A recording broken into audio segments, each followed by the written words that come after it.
मौलाना साहब जो YouTube channel ज़रूर subscribe कंदा। रोज़े जी हालत में अगर उल्टी अची वञे त उनजो छा हुकुम आहे, छा उन सां रोज़ो फासिद थींदो या न? अच्छा, उल्टी जेकी आहे ॿिनि क़िस्मनि जी थींदी आहे। हिकु उल्टी इख़्तियारी, ॿियो गैर इख़्तियारी।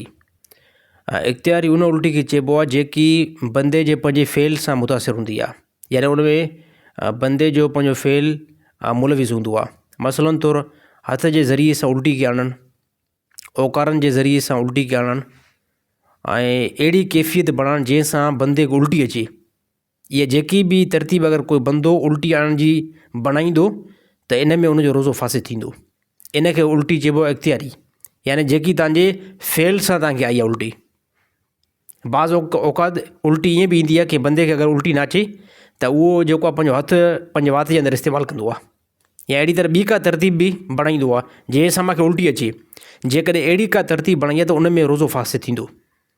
बाक़ी हिकिड़ी उल्टी आहे गैर इख़्तियारी, जेकी बंदे जे इख़्तियार खां ॿाहिरि आहे, ख़ुदि ब ख़ुदि अची वेंदी आहे, त उन में रोज़ो जेको आहे फासिद न थी वेंदो। छाजे करे त उहो उनजो इख़्तियार बंदे खे आहे ई न।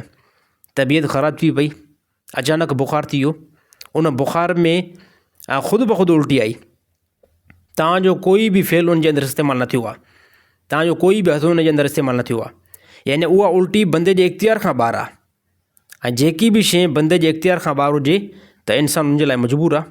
त उल्टी जेकी इख़्तियार खां ॿाहिरि आहे, गैर इख़्तियारी आहे, ख़ुदि ब ख़ुदि आई आहे। तव्हां सुता पिया हो ऐं अहिड़ी तरह जीअं जो उथियो तव्हांखे उल्टी आई रोज़े में, अचानक तव्हांखे बुख़ारु थी वियो, उन सूरत में तव्हांखे उल्टी अची वई, त इन सूरत में रोज़ो जेको आहे फासिद न थी पवंदो।